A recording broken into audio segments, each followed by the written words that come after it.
mengasihkan ya. Itulah sampai dia katakan aku seorang yang punya istri dua.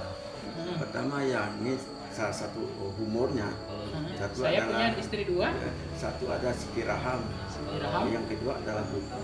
Jadi begitu luar biasa teman-teman ya. Sama Jadi sedih hatiku tidak bertemu dengan buku kalau tidak bertemu dengan istriku.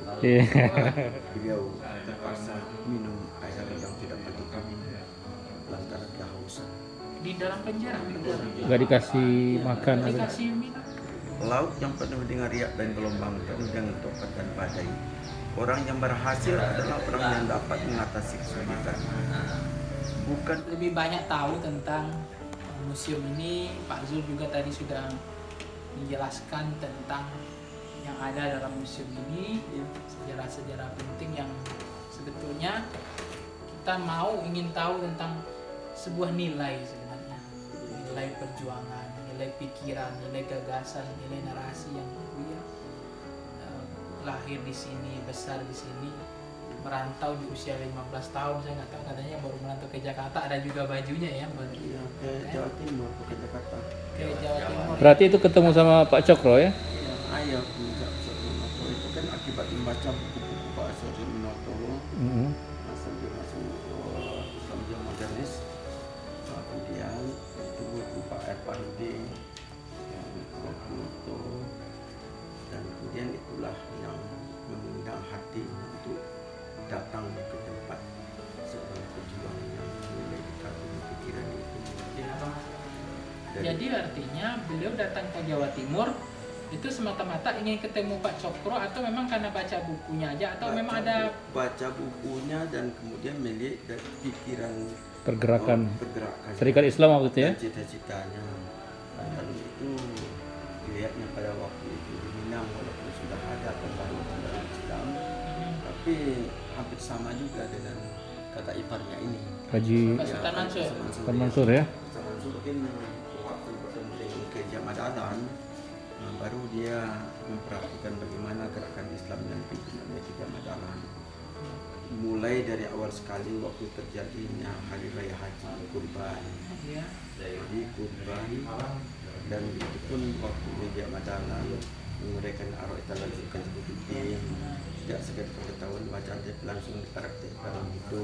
Nah ini yang mengundang Buya untuk datang ke Surabaya. ke Surabaya dan terus menemui tokoh. Jadi pengaruh tentang tulisan buku itu menjadi daya tarik, jadi magnet bagi Buya untuk datang pertama kalinya ke Jawa, Betul. ketemu dengan Cokro Minoto. Iya. Jadi memang beliau dilahirkan di tempat ini dulu tahun 1908, 17 Februari. 17 Februari 1908. Ya, lahirnya itu malam hari. Sehingganya kalau ada buku yang kita baca 16 Februari ada 17. Jadi sebenarnya sudah masuk 17 lewat dari jam 12-nya. Detiknya mungkin lewat. Jadi kalau ada buku yang 16, keduanya itu pada malam hari. Tapi artinya dari cara Buya tadi bisa membaca buku Cokro Minoto dan dia ingin bertemu di sana, Iya. itu Buya adalah orang yang sangat rajin Membaca itulah sampai dia katakan aku seorang yang punya istri dua. Pertama ya ini salah satu humornya. Satu Saya adalah punya istri dua. Satu ada Siti Raham. Raham. Yang kedua adalah buku. Jadi begitu luar biasa teman-teman ya. Sama Jadi sedih hatiku tidak bertemu dengan buku kalau tidak bertemu dengan istriku. jadi saya mungkin bisa ulang lagi ya. Jadi Bu Yangka bilang dia dua istri, pertama istrinya, yang kedua buku. Jadi kerinduannya terhadap buku itu sama dengan kerinduannya terhadap istri. Istri dia telah memberikan motivasi untuk berbuat dan bergerak. Buku pun demikian. Iya, sama halnya motivasi bagi beliau. Jadi artinya memang tokoh-tokoh pergerakan itu nggak ada yang kering bacaan. Iya. Pasti pikiran dia.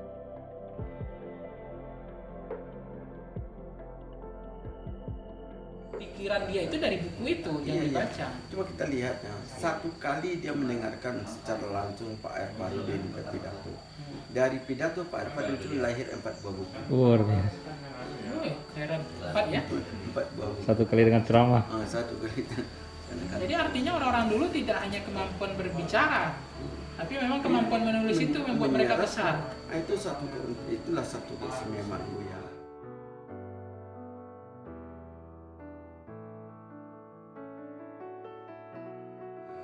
Di dalam istilahnya beliau tajam lidahnya untuk berbicara dan tajam ujung penanya untuk menulis. Tajam lidah, tajam ulu pena. Jadi artinya tanpa ada tajamnya tadi tinta tadi, beliau tidak akan seperti tokoh nasional yang akan diperhitungkan ya, menjadi penentu penting sejarah Indonesia. Jadi kita lihat samping pertama sekali beliau penderitaan dan halangan sedang direndahkan bukan menjadikan arah melintang untuk mencapai cita-cita. Marah itu sebagai batu loncatan untuk generasi. Pertama kita lihat dulu di waktu beliau akhir-akhir sekali. Nah, ada sedikit juga insiden keluarga di awal. Tapi dia sempat juga merasa merendah atau merasa ini dengan ekonomi yang susah, dengan kehidupan yang begini, tapi tidak membuat dia kemudian berhenti di situ. Itu menjadi batu loncatan bagi dia untuk berangkat dari sebuah syair Arab tentang ilmiah katakan tarjun najata falam tasluk masalah inna sapinah la taqaddam. Kalau engkau ingin berbahagia, jangan engkau takut untuk jalan. Ingatlah sampan itu tidak pernah berjalan di atas daratan. sampan tidak akan pernah berjalan di atas daratan.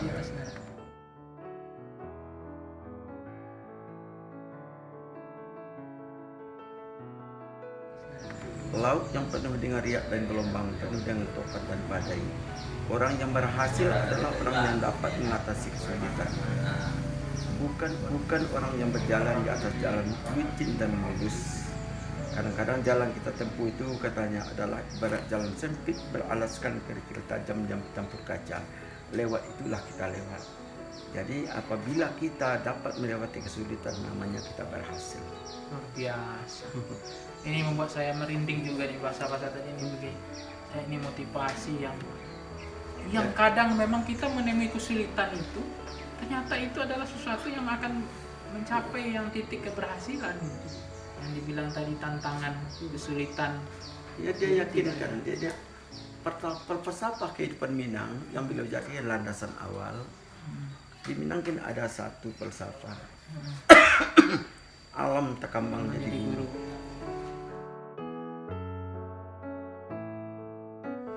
Di alam ini berbeda. Alam ini setinggi pendakian pasti ada penurunan belakang. Tidak akan ada mungkin mendaki terus, nanjak terus. Saya kemana-mana sampai hari ini jalan memang nggak ada yang naki menanjak terus. Pasti ada yang turunannya. Pasti ada penurunan. Oke. Ada ampun dikatakan inna ma'al usri yusra. Di balik kesulitan ada kemudahan. Bukan kemudahan didulukan, tapi inna ma'al usri yusra. Iya, bersama. Tetap dari diksi perasa itu teman-teman bisa kita lihat inna ma'al usri yusra, di balik kesulitan. Kenapa dia tidak bilang di balik kemudahan? Iya, ada kesulitan. Enggak dibalik-balik. Menarik ya. Itu dalam motivasi beliau. Sehingga apa saja suatu kecil, bahkan kita lihat setelah dia masuk dalam penjara, dia yakin pasti ada kemudahan. Kemudian baru dia kenal apa rahasia dari penjara. Kalau aku tidak masuk penjara, mungkin tafsir tidak siap. Itu hikmah bagi beliau. Jadi di balik itu selalu beliau berpikir positif. Selalu mengatakan disitulah diselesaikan. Iya. Sebab pertama sekali waktu tahun 63 tafsirnya masih terbengkalai. Terbengkalai, sempat terbengkalai. Iya. Lihat umur sudah tua. Apakah aku siap menyelesaikan tafsir? Berilah aku kesempatan ya Allah.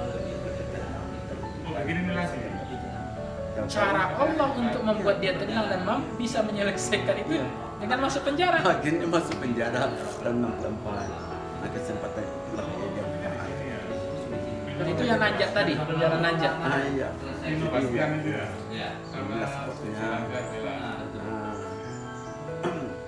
Mungkin kesempatan ini kalau aku tidak masuk penjara, mungkin aku sibuk urusan luar, pergi kemari. Kapan aku menyelesaikan masalah?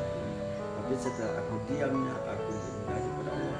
Maka Allah seakan-akan walaupun tembok yang membatasi dirinya dengan alam luas, tapi pikirannya menjelajah ke alam luas. Dia katakan, walaupun gunung-gunung, bukit yang hijau dan kebunnya, pantai yang berhiaskan kelapa, itu adalah jelas dalam panjang basirah Hati. Jadi dia menulis sudah lagi tidak dengan kemampuan matanya, tapi menulis dengan basirah. Ketika membaca ayat bersama bersama izatul wujud, Allah menyebutkan alam-alam dari rahasia alam itu. Sehingga memang mutiara itu biasanya diamnya di dasar lautan. Jadi alhamdulillah tentu aku sebenarnya. Beruntung. Iya. Walaupun secara lahirnya beliau juga dihina dan disakiti, bahkan beliau dipaksa pun. Ada riwayat yang untung-untung hanya riwayat apa sebenarnya. Beliau terpaksa minum air yang tidak cukup lantaran kehausan. Di dalam penjara. Nggak dikasih makan atau Dikasih minum. Tidak dikasih main. Tapi kemudian itulah akhirnya minuman-minuman yang tidak wajar diminum pun tidak memberikan malapetaka dalam hidupnya. Tidak membuat dia sakit juga.